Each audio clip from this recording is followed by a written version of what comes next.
नमस्ते, आप सभी का मैं स्वागत करती हूँ और आज मैं आई हूँ रामकृष्ण परमहंस जी की कर्मभूमि दक्षिणेश्वर में। इस मंदिर का निर्माण रानी रासमती जी ने करवाया था।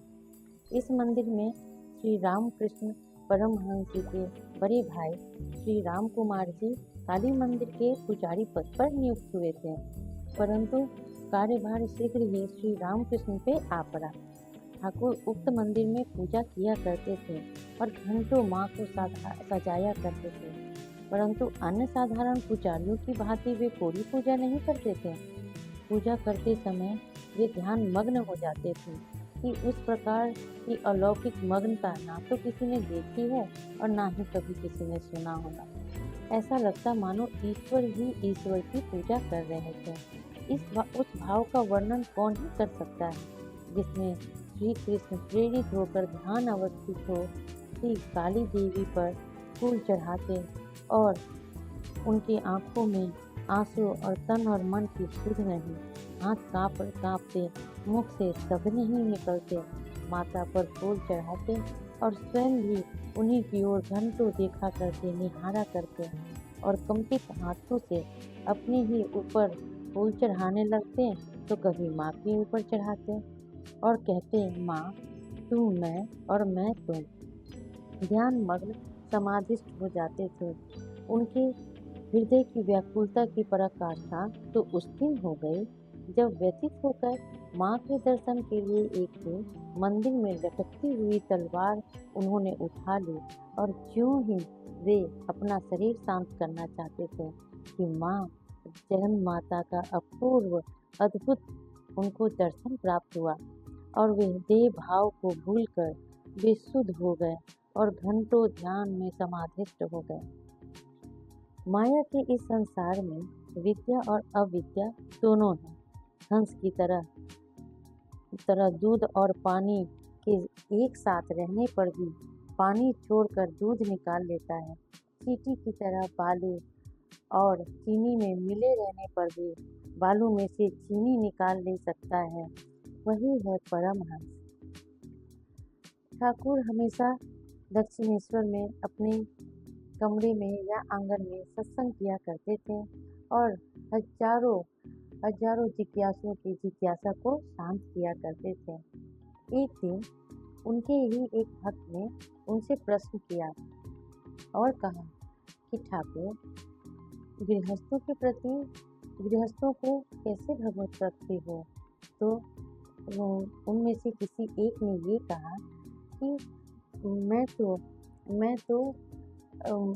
राजा जनक की भांति निर्लिप्त होकर संसार में रहते हुए वे जैसे थे उसी प्रकार हम लोग भी करेंगे।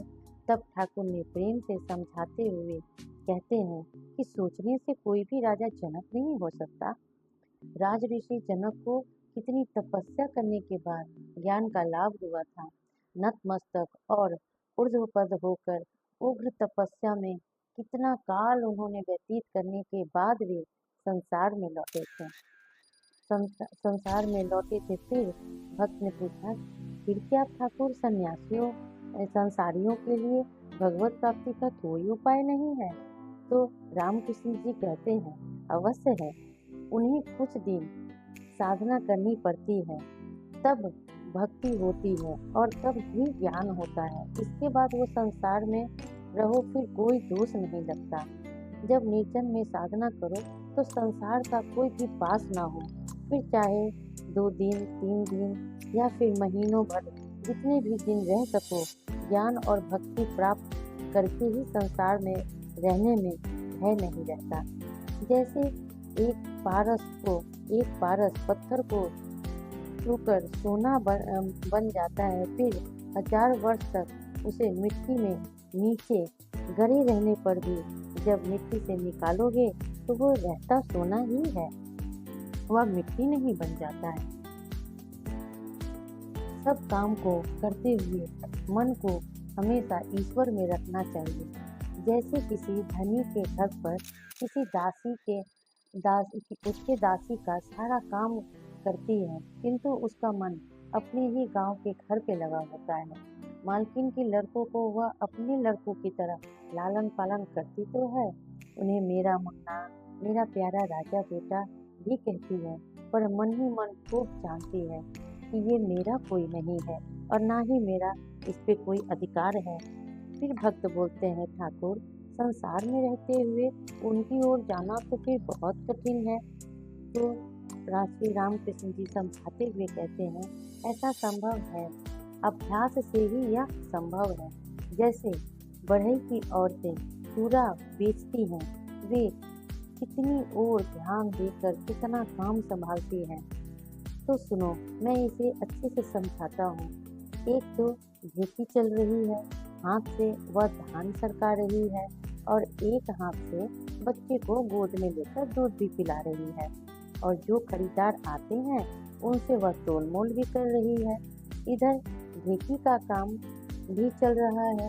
देखो लड़के को दूध पिलाना, ढेकी चल रही है, उसमें धान सरकाना और कूटे हुए धान को निकालना, और इधर खरीदार के साथ बातचीत करना, ये सब एक साथ कर रही है।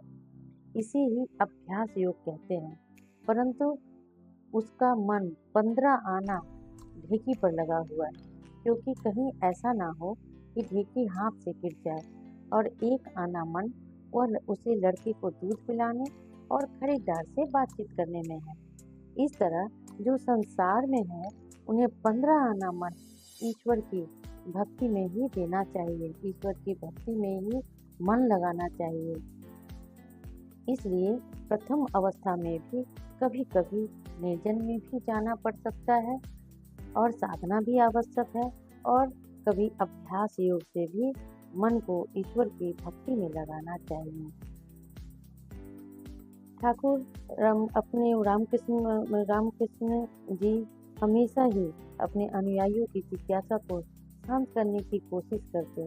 उनके जितने भी अनुयायी थे, उनमें से कुछ अनुयायियों के फोटो मूर्तियाँ आप यहाँ देख रहे हैं। श्री रामकृष्ण परमहंस जी के परम प्रिय शिष्य स्वामी विवेकानंद जी और विशुद्धानंद जी, और इसमें राखाल दास जी और भी बहुत सारे उनके अनुयायी गंगा के तट पे इस तरह से बैठे हैं जैसे वे साक्षी, सदियों से साक्षी हैं माँ गंगा के सामने इस साधना रत रहे सन्यासियों और साधुओं के। यह दक्षिणेश्वर का प्रांगण, यहाँ आप जब भी आए, प्रसाद आपको परिसर में ही मिल जाता है। मोबाइल अंदर ले जाना मना है, इसलिए अंदर का भाग में नहीं दिखा पा रही हूँ। यहाँ पे आते ही 11 महादेव के भी दर्शन होते हैं जो मंदिर प्रांगण में है। नमस्ते।